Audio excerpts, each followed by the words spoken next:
Mga kababayan, pag-usapan na rin natin ito. Ngayon ko lang to nakita, no? Marahil yung iba, nakita nyo na to.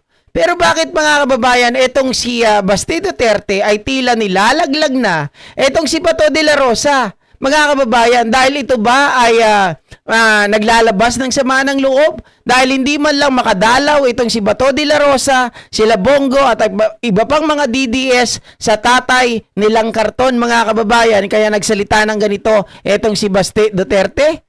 Oh, ito po mga kababayan. Sakaling maaresto si Senator Bato de la Rosa, may kasama na raw si dating Pangulong Rodrigo Duterte sa dahig. Yan ang biro ni Davao City Mayor Baste Duterte, ngayong itinuturing ng pugante at armado ang senador. Aniya sa frontline sa balita si Bril Montalvo ng News 5 Mindanao. Nalungkot ako. At the same time, medyo masaya rin kasi may kasama na yung tatay ko doon, never katilapin. It's a bad joke. It's a bad joke. Yan ang bad joke ni Davao City Mayor Baste. Parang may parang may galit itong si Basti Duterte dito kay Bato de la Rosa. Oo nga naman kasi. May pangako sila mga kababayan Nangako sila ni Bongo. Tandaan po natin si Bongo dati, mga kababayan, minura-mura yan. 'Di ba? Minura-mura yan ni Basti. Oh. Tapos ngayon mga kababayan, hindi natin nakikita si Bongo na dumadalaw kay Digong sa dehig. Maging itong si Bato de la Rosa, mga kababayan, naalala ko pa nga na sabi niya sasamahan niya siya daw magluluto. Pero nung siya po, mga kababayan, ay tawag dito, in-interview po, di ko alam kung si Karen Davila ba o itong si Mel Chanco, at ang sinabi niya, nagbago na yung stand ko. Nagbago na yung stand ko kasi nakita ko, kapag ako nahuli, hindi naman nakakasiguro na masasamahan ko si Pangulong Duterte, sabi niya ganoon. Kasi although nandun kami sa dahig, pero yung aming selda ay magkaiba naman, hindi naman kami pagtatabihin. Sabi pa nga sa kanya, paano kapag kung yan ba ang hiling mo na pagtabihin kayo, willing ka pa rin ba na magpahuli? Ay hindi, sabi niya ganoon. Pero inyo, mga kababayan, kinakain niya yung sa sarili niyang salita. Dahil, ang dahilan daw kung bakit ayaw niya magpahuli, dahil wala nga kasiguraduhan na magtatabi sila ni Digong ng selda. Nung sinabi sa kanya, paano kung ipagtatabihin kayo ng selda, handa ka na bang magpahuli? Hindi. Biglang binago agad, biglang binawi. Diba? Etong pahayag na to ni Basti Duterte, may may pahiwatig. Mga kababayan, yes, sinabi niya bad joke yun. Naiinis siya sa gobyerno, nagagawin na naman yung ginawa sa tatay niya, pero at the same time, natutuwa siya kasi may kasama na yung tatay niya. Parang sinabi niya na hindi naman ito lahat gawa ng tatay ko Diba? Hindi naman ito lahat gawa ng tatay ko, may kagagawan din kayo dito. So dapat, kung nakulong ang tatay ko, makulong din dapat kayo. Diba? Kung nakulong yung tatay ko, nagdudusa ngayon dun sa dahig, dapat magdusa rin kayo. Dapat madanasan nyo rin ang dinanas ng tatay ko. Ganun ang gustong sabihin ni Baste, mga kababayan.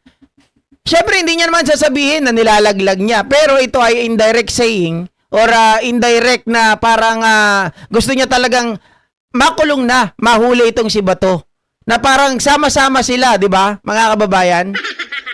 Yan naman talaga Pag sama-sama kayo sa ligaya, noong panahon ni Digong, sama-sama kayo sa mga nakinabang, sama-sama kayo sa mga yumaman, di isa rin kayo dapat sa di ba? Isa rin kayo dapat doon sa tawag dito, makaranas ng kahirapan.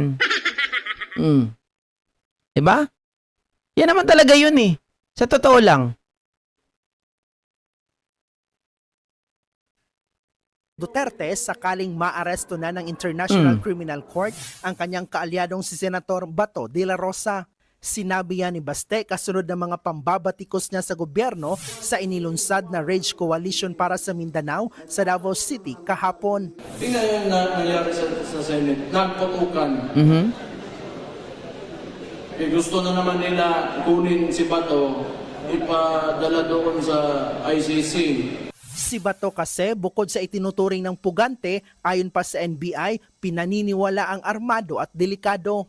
Ang presumption namin lagi is armado yan. It's one of the major concern kasi nga galing siya sa law enforcement. So he knows how the law enforcement officers behave, kung paano siya itatrack or hahanapin. Pero ang kampo ni Bato, kinall out si Matibag. Sa pahayag ni Attorney Israelito Torion, wala raw makatotohanang basihan para ituring na armed and dangerous ang senador. Muli rin itong iginiit na walang nilabag na batas si Bato. Dagdag pa ni Torion, wala ring inilalabas na warrant of arrest ang local court kaya hindi pwedeng ipatupad ang arrest warrant mula sa ICC. Yan Nagsalita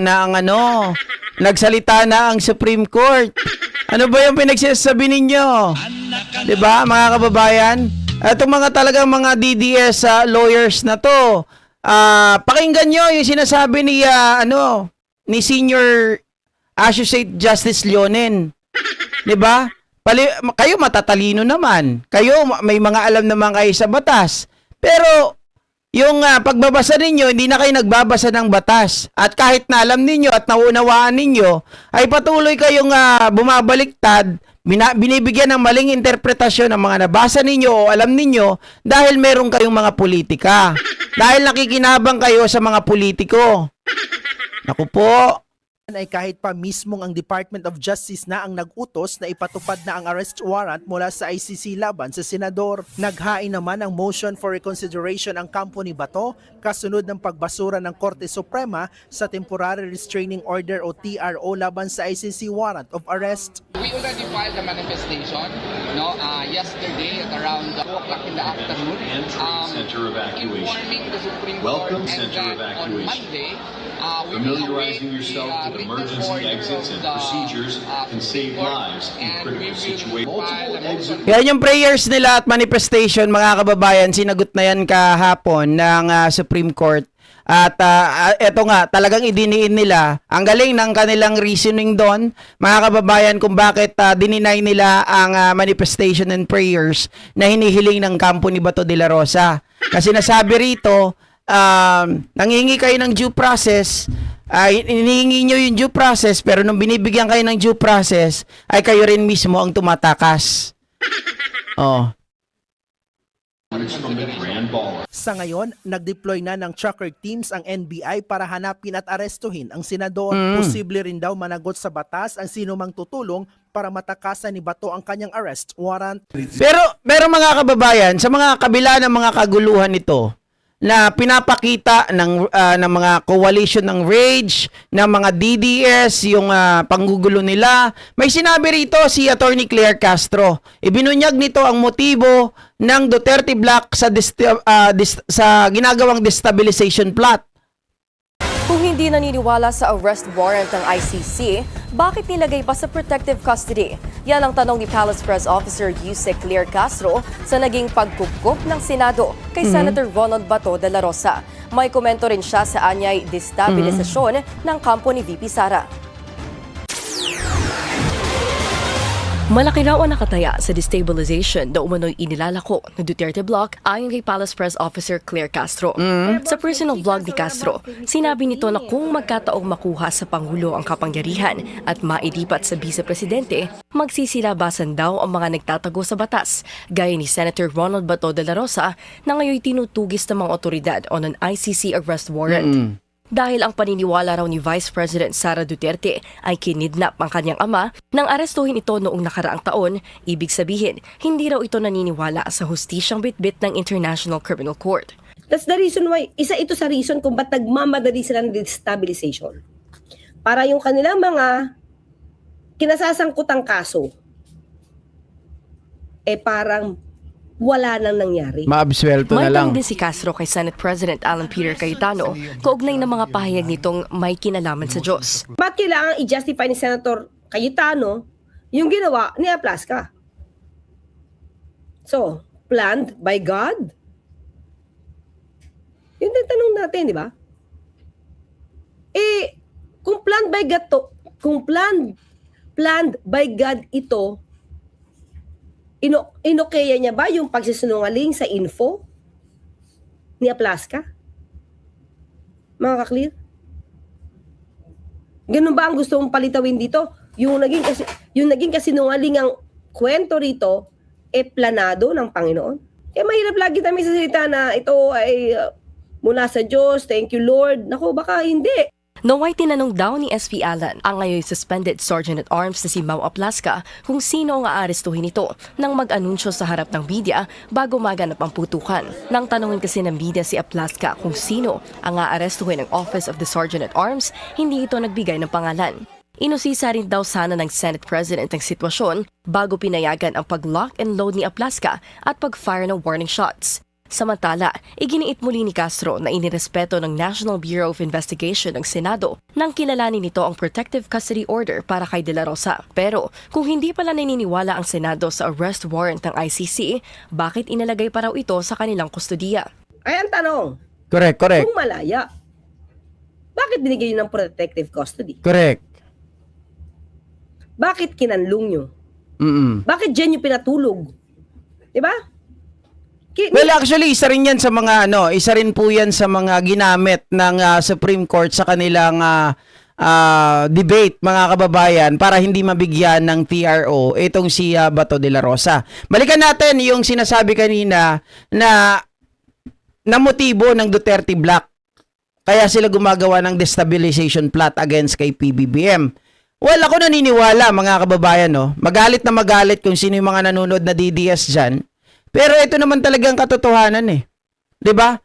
Na kapag si Sara Duterte ang naupo diyan, sigurado lahat ng may mga kasalanan, lahat ng mga nagtatago sa batas, lahat 'yan biglang maglalabasan. Kaya nga pinipilit nila, mga kababayan, na mapalitan ang Senate President. Kaya kahit na sabi ni Bato de la Rosa under threat ang kanyang buhay, pumilit siyang lumabas, nagpumilit na lumabas, nakipaghabulan sa NBI para maipulang itong si Alan Peter Cayetano. At ano ba ang purpose nila na mayupo si Alan Peter Cayetano? Simple lang, 'di ba? Para sila ang mag-command, mga kababayan, sila ang mag-drive ng gagawing impeachment ni BP Sara Duterte. Kasi remember, kapag si Tito Soto, mga kababayan, ang nakaupo pa rin, 'di ba itinalaga niya na si parang chairman itong si Kiko Pangilinan, mga kababayan, siya ang magpe-preside. So sa makatuwid, yung mahalagang pwesto na yun, ayaw nilang mapunta kay Kiko Pangilinan. Gusto nila ay mapunta po sa kanila para sila ang mag-drive ng gagawin sa impeachment ni Sara Duterte.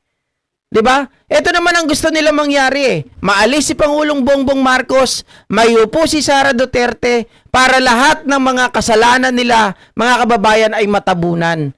Para lahat ng mga lumalabas ngayon, nakatarantaduhan, kawalang iyaan sa gobyernong pagnanakaw, ay mapagtakpan. Hindi po ba?